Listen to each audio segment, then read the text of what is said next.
अक्षय बेटा तैयार हो गए? नानी के घर नहीं जाना क्या? हाँ माँ, बस 10 मिनट दो।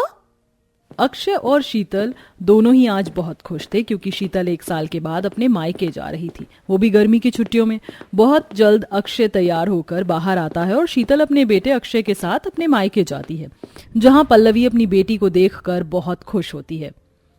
आ गई मेरी बेटी और मेरा नवासी, आने में कोई दिक्कत तो नहीं हुई? नहीं माँ, अपने घर आने में भला क्या दिक्कत हो सकती है। अच्छा भैया भाभी कहाँ है और हमारी छोटी परी कहाँ है? नजर नहीं आ रही।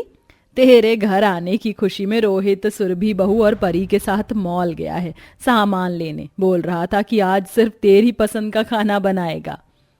माँ भैया को ये सब करने की क्या जरूरत थी? वैसे भी मैं यहाँ सिर्फ कुछ ही दिनों के लिए आई हूँ, और क्या ये मेरा घर नहीं है जो आप सब मेरी इतनी खातिरदारी करते हैं? क्या मैं इस घर की मेहमान हूँ? मेहमान नहीं है, तभी तो मेहमानों की तरह आती है मेरी प्यारी बहना। भैया आप आ गए, मैं आप ही को ढूंढ रही थी। और बताइए भैया भाभी, आप सब कैसे हैं? ठीक तो है ना? हाँ हाँ, हम सब ठीक हैं। और देख, तू मुझे ढूंढ रही थी और मैं यहाँ आ गया। कैसी है मेरी प्यारी बहन और मेरा छोटा अक्षय?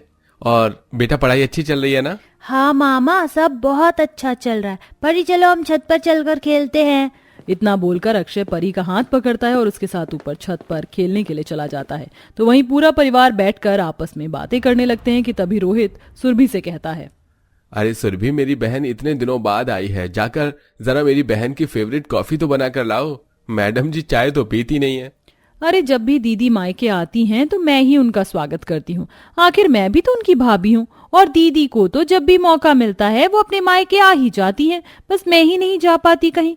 इसलिए आज मैं चाहती हूँ कि दीदी हम सबके लिए अपने हाथों की स्पेशल कॉफी बनाए। तो क्यों दीदी, अपनी इकलौती भाभी के लिए इतना तो कर ही सकती हो ना? हाँ हाँ भाभी, क्यों नहीं। मैं तो माँ से यही कह रही थी कि ये मेरा ही घर है, मुझे मेहमानों की तरह ट्रीट ना किया करे। आप सब यहीं बैठो, मैं अभी सबके लिए गर्मा गर्म कॉफी बना कर लाती हूँ।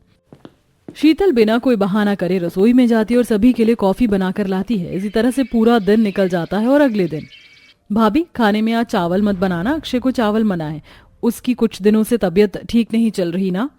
क्या शीतल, तुम जब भी अक्षय को लेकर यहाँ आती हो अक्षय बीमार ही सुनने में आता है। और रही खाने की बात, तो मैंने खाने में चावल ही बनाया है और आज मेरी खुद की भी तबीयत ठीक नहीं है, वरना मैं अक्षय के लिए रोटी बना देती। अब समझ नहीं आ रहा अक्षय के लिए रोटी कौन बनाएगा?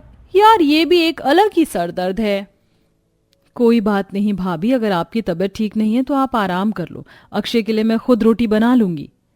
शीतल तुम कितनी अच्छी हो और तुम्हारी किस्मत भी कितनी अच्छी है। काश कि मेरा भी मायका इतना पास होता तो मैं भी हर छुट्टियों में अपने मायके चली जाती। सही कहा भाभी आपने। अच्छा मैं अक्षय के लिए रोटी बनाकर आती हूँ। जब से शीतल घर में आई थी तब से ही सुरभि का मुंह बना हुआ था। कहीं ना कहीं ये बात शीतल को भी समझ में आ रही थी, पर अपनी भाभी से वो कुछ नहीं कहती और इस तरह से 2 दिन बीते जाते हैं। और एक दिन, शीतल तुम्हारा अक्षय कितना बदमाश है, अभी ही मैंने उसके इतने सारे गंदे कपड़े धोए थे और वो फिर से कपड़े गंदे करके आ गया। उसके कपड़े धो धो कर तो मेरे हाथों में दर्द उखड़ गया, और देखो तुम्हारा लाडला एक और गंदा कपड़ा खोल कर चला गया। हाँ भाभी, अक्षय थोड़ा शैतान है, पर आप हाथ से क्यों कपड़े धो रही हैं? मशीन रखी तो है। शीतल हम तुम्हारे जितने अमीर नहीं है, मशीन पिछले 1 महीने से खराब है, मुझे तो घर के सारे कपड़े अकेले ही धोने पड़ते हैं।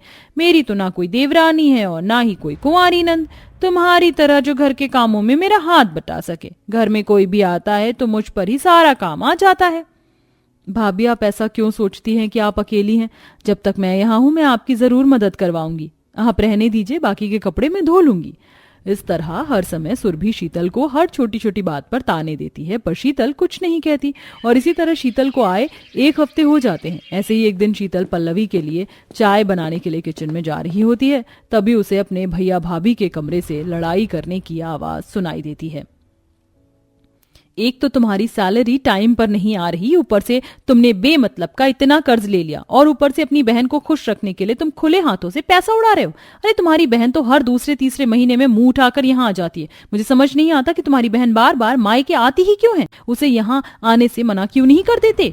सुरभि जुबान संभाल कर बात करो, मैं तुम्हारे भाइयों की तरह नहीं हूँ जो अपनी बहन को मायके आने से मना कर दूं। और वैसे भी इस बार मेरी बहन 1 साल के बाद मायके आई है, वो भी सिर्फ 10 दिन के लिए, और तुमसे वो 10 दिन भी बर्दाश्त नहीं हो रहा है। हाँ, क्योंकि मुझे तुम्हारी बहन नहीं पसंद। वो जब भी आती है हमारा बहुत सारा खर्चा करवा कर जाती है, और तुम सब मुझे नौकर बनाकर रख देते हो। सुरभि कुछ शर्म कर लो। जिस दिन मेरी बहन इस घर में आई थी उसी दिन तुमने उसे घर के कामों में लगा दिया था। तुम्हें तो ये कहना चाहिए जब तुम्हारी नंद इस घर में आती है तो तुम्हें काम से आराम मिलता है, और तुम हो कि उसी के बारे में इसी तरह की बातें कर रही हो। अपने भैया भाभी के बीच की लड़ाई देखकर शीतल को बहुत बुरा लगता है और वह अपने ससुराल जाने की सोच लेती है, परंतु पल्लवी उसे जाने से रोक लेती है। शीतल बेटा, तू सब भूल जा। मैं सब जानती हूँ, तू अपनी भाभी की वजह से अपने ससुराल वापस जाना चाहती है ना, पर मैं भी तुझे यहाँ से नहीं जाने दूंगी। तू यहाँ 10 दिनों के लिए आई थी, जब तक 10 दिन पूरे नहीं हो जाते तू यहाँ से कहीं नहीं जाएगी। पर माँ, तुम ही तो कहती थी शादी के बाद बेटी का असली घर उसका ससुराल होता है। अपनी माँ को मत सिखा। अगर बेटी का असली घर उसका ससुराल होता है तो जब तक माँ जिंदा रहती है बेटी का मायका भी रहता है, और इस घर में मैं जब तक हूं तू यहाँ आती रहेगी, बस। इस तरह पल्लवी शीतल को कहीं जाने नहीं देती, तो वहीं दूसरी ओर रोहित छत पर किसी से बातें कर रहा होता है। अपने भाई को परेशान देखकर शीतल रोहित से उसकी परेशानी की वजह पूछती है। भैया, क्या हुआ? तुम इतने परेशान क्यों हो और किससे समय मांग रहे हो? कोई बात है तो मुझे बताओ। शीतल, समझ में नहीं आ रहा तुझसे कैसे कहूं।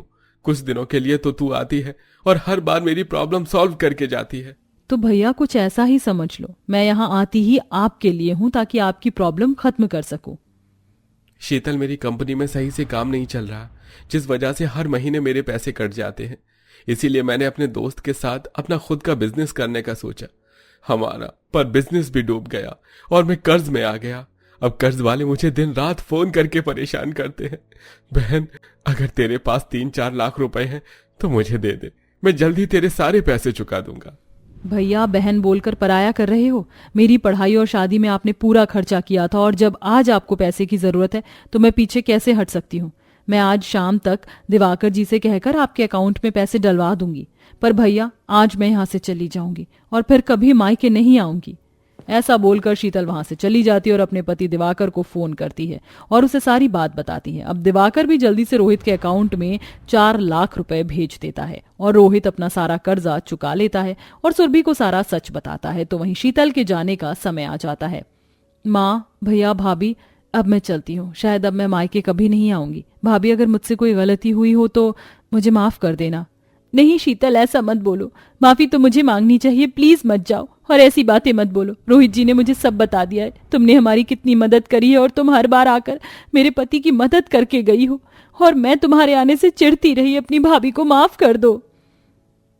भाभी, भाई बहन का रिश्ता ही कुछ ऐसा होता है, ना भाई बहन को दुखी देख सकता है और ना ही बहन भाई को। और ये तो मेरा फर्ज था जिसे मैंने पूरा किया, परंतु मैं कभी आपके दिल में जगह नहीं बना सकी, और मेरे आने से किसी को परेशानी हो इससे अच्छा है कि मैं यहाँ ना ही आऊं।